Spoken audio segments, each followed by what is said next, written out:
Sekira 5 orang tersangka penembakan muara 50 tahun tokoh masyarakat yang juga relawan Capres nomor urut 2 Prabowo Gibran di kawasan Banyuates, Sampang berhasil ditangkap tim Jatanras Ditreskrimum Polda Jatim. Menurut Direktur Ditreskrimum Polda Jatim Kombes Pol Totok Suharyanto, kelima orang tersangka memiliki peran masing-masing. Adapun tersangka MW 37 tahun yang merupakan Kadas bertindak sebagai otak kejahatan sekaligus penyedia dana termasuk sarana senjata api dan motor. Adapun uang yang disediakan oleh tersangka MW sekira 50 juta rupiah untuk mendanai aksi penembakan tersebut. Terkait hal itu, informasi selengkapnya akan disampaikan langsung oleh rekan wartawan Tribun Jatim. Luhur Pambudi, silakan untuk laporan lengkapnya. Oke, baik Adila. Jadi ada 5 orang tersangka penembakan Muara 50 tahun tokoh masyarakat yang juga relawan Capres nomor urut 2 Prabowo Gibran di kawasan Banyuates Sampang berhasil ditangkap oleh tim Jatanras di Treskrim Polda Jatim beberapa hari yang lalu. Mereka berinisial tersangka MW 37 tahun, warga Sampang yang ternyata berstatus sebagai kepala desa di Kabupaten Sampang, kemudian tersangka R, 31 tahun, warga Pandaan Pasuruan, kemudian tersangka HH, 32 tahun, warga Kecamatan Pandaan, Kabupaten Pasuruan, kemudian tersangka H, 52 tahun, warga Banyuates, Kabupaten Sampang, yang ternyata merupakan mantan Kades di Kabupaten Sampang, dan tersangka S, 64 tahun, warga Banyuates Sampang.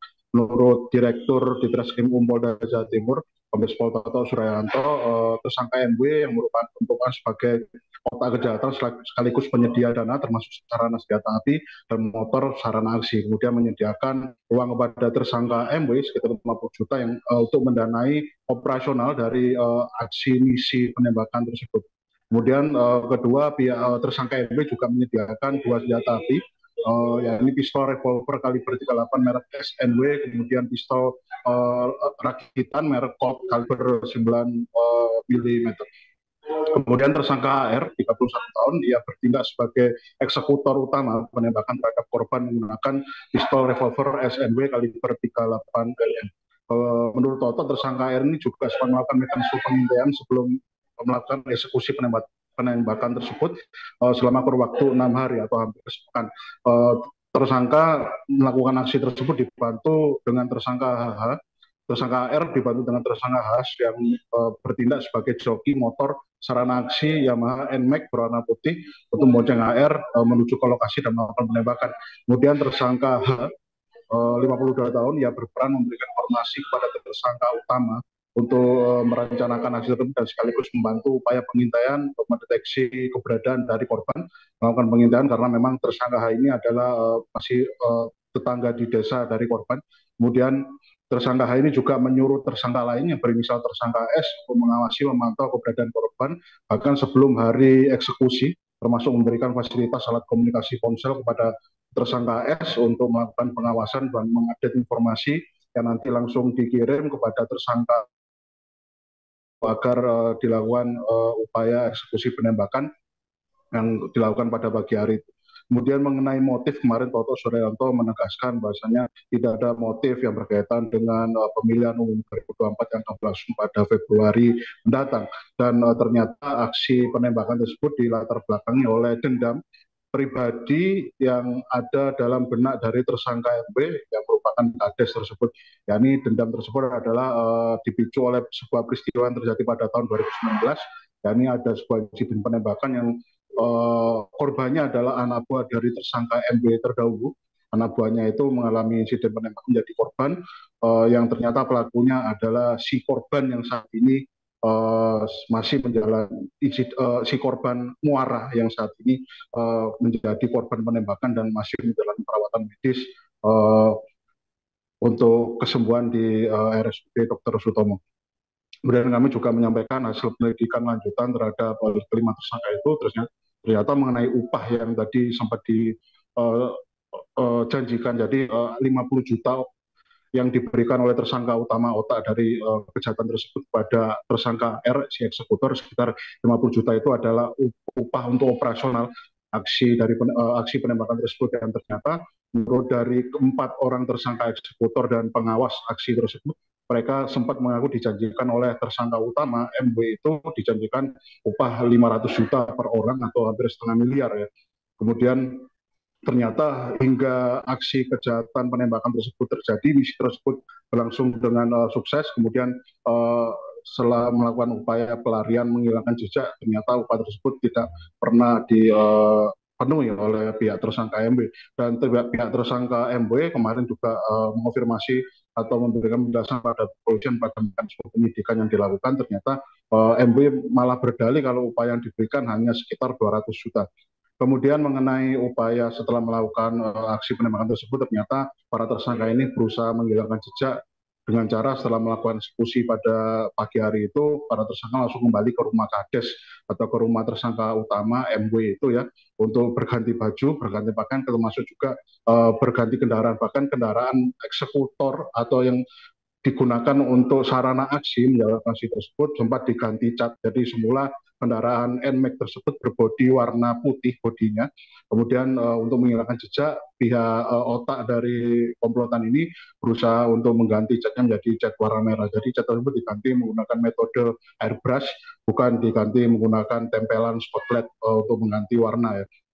Kemudian mengenai kemampuan menembak dari tersangka R, si eksekutor ini kemarin kami coba mengonfirmasi pada Toto Suharyanto, ternyata Pak Toto Suharyanto selaku Direktur Ditreskrimum Polda Jatim mengonfirmasi ternyata memang si tersangka R ini adalah tersangka eksekutor penembakan yang terlatih, memang sengaja dilatih sejak tahun 2021 hingga Agustus tahun 2023. Dan kami semua mengonfirmasi apakah memang latihan tersebut adalah murni untuk latihan memang dikhususkan untuk misi ini, atau memang si tersangka R sebelumnya memiliki hobi menembak hewan dan sebagainya. Pak Toto kemarin belum secara rinci menjelaskan hal tersebut atau pertanyaan dari pihak Tribun Jatim. Namun hal itu nanti akan diupdate lebih lanjut mengenai pengembangan hasil penyidikan. Kemudian Tribun Jatim juga sempat menanyakan mengenai bagaimana aspek antisipasi yang dilakukan oleh pihak Polda Jatim untuk mengantisipasi adanya potensi gangguan ketertiban masyarakat yang berorientasi pada upaya balas dendam dari pihak korban kepada pihak para pelaku. Dan ternyata pihak Polda Jatim sudah melakukan serangkaian langkah antisipatif yang bersifat preventif dan preemptif. Bahwasanya pihak Polres setempat sudah berusaha berdialog, melakukan monitoring, menjalin komunikasi pada masyarakat untuk menjaga ketertiban dan keamanan. Kemudian pihak Polda Jatim juga sudah berkomunikasi pada pihak korban untuk tidak melakukan aksi-aksi nekat, aksi-aksi yang berorientasi pada menimbulkan gangguan masyarakat yang nanti menimbulkan korban lanjutan. Dan pihak Polda Jatim tetap akan sebagai bentuk jaminannya, Polda Jatim tetap akan menegakkan proses hukum ini seadil-adilnya sesuai dengan prosedur hukum yang akan dijalani atau dilalui oleh pihak tersangka.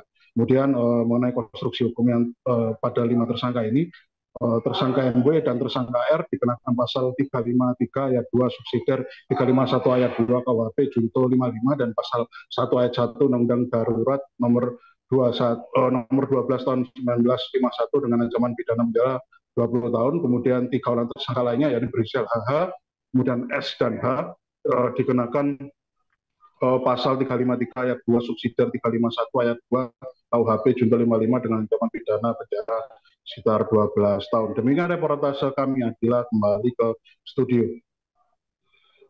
Baik, terima kasih untuk informasi lengkapnya. Silakan bertugas kembali.